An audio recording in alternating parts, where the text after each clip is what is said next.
There was a guy named Marcus Hill, a 28-year-old graphic designer living in a busy suburb outside Atlanta. From the outside, Marcus looked like your regular chill dude, clean sneakers, fresh fade, always cracking jokes with coworkers.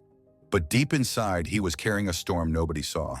His mind was loud, his heart was heavy, and his peace, non-existent.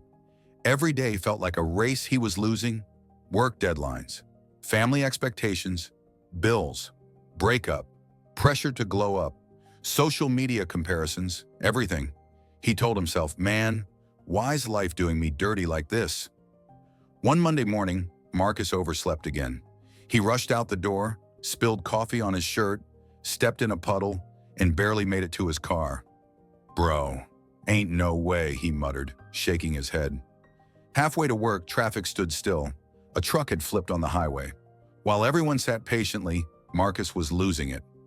Move, man! Y'all can't be serious! His blood pressure was climbing.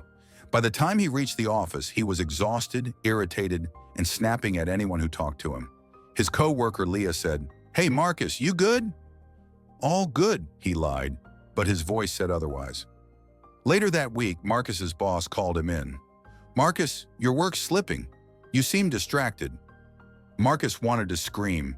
He wanted to say, "Man, you don't get it. My whole life's falling apart." But he just nodded. When he left the office, he sat in his car and stared at the steering wheel. His eyes were burning. His chest felt tight. Then his phone buzzed. His rent reminder. He hit the steering wheel. "Yo, I can't keep living like this," he whispered. That Friday night, Marcus met his friends for dinner. They were hyped, laughing, joking, talking about weekend plans. But Marcus just sat quietly. "Yo, you straight?" his friend Trey asked. "Yeah, bro, just tired," Marcus said. Inside, he wasn't tired. He was drowning. Driving home, he felt the weight of everything: loneliness, stress, self-doubt, feeling behind in life. He finally whispered, "God, I need something. Just give me some peace." Saturday morning, Marcus decided to go for a drive to clear his head, but halfway down a quiet road, his car sputtered, then died. "You gotta be kidding me," he said. He called a tow truck, and about 20 minutes later, a rusty truck rolled up. Out stepped Ralph Watts, an older guy with a white beard, denim overalls, and a calm smile. "You're Marcus, right?" Ralph asked. "Yeah, that's me." Ralph looked at the car and then looked at Marcus. "You seem stressed, son." Marcus chuckled bitterly. "That obvious?" "Oh yeah," Ralph laughed. "You look like life's been whooping you real good."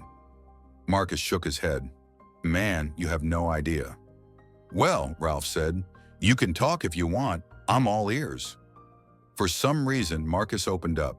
He told Ralph everything. His stress, loneliness, pressure, feeling like he's failing at life. Ralph listened quietly, nodding. Then he said, "Son, you ain't gotta carry the whole world on your shoulders. That's why your heart's tired." Marcus sighed. "I don't know how to stop stressing." Ralph smiled gently. "Well, let me tell you a story. When I was about your age," Ralph began, "I was mad at everything. Bills, people, the weather. Heck, even my dog annoyed me." Marcus laughed a little. "But one day my grandmother told me something that changed everything." He paused. She said, "Baby, your heart ain't a trash can. Stop letting people dump their garbage in it." Marcus blinked. That hit deep. Ralph continued. "She also said, peace ain't something you find, it's something you protect." Marcus asked, "How do you protect peace?" Ralph replied, "By choosing what's worth caring about and what ain't. By forgiving fast. By letting go of things that don't matter. And by understanding that not every problem is your problem."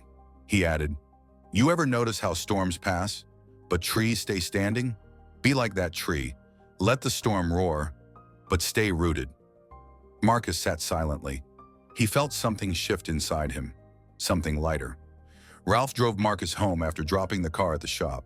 Before leaving, Ralph said, "You got a good heart, but you've been letting the wrong things rent space in it. Kick 'em out." Marcus looked at him. "Ralph, thank you. Seriously. Anytime, son." That night, Marcus sat in his room and repeated the words, "My heart ain't a trash can. For the first time in years, he felt calm. Over the next few weeks, Marcus started changing how he lived. If someone brought drama, sorry man, not my circus, not my monkeys. If a small inconvenience happened, it is what it is. If work stressed him out, he took a breath and focused on what he could control. He unfollowed accounts that made him feel insecure. He stopped comparing his life to other people's highlight reels. He checked on himself more. He forgave people who hurt him, not for them,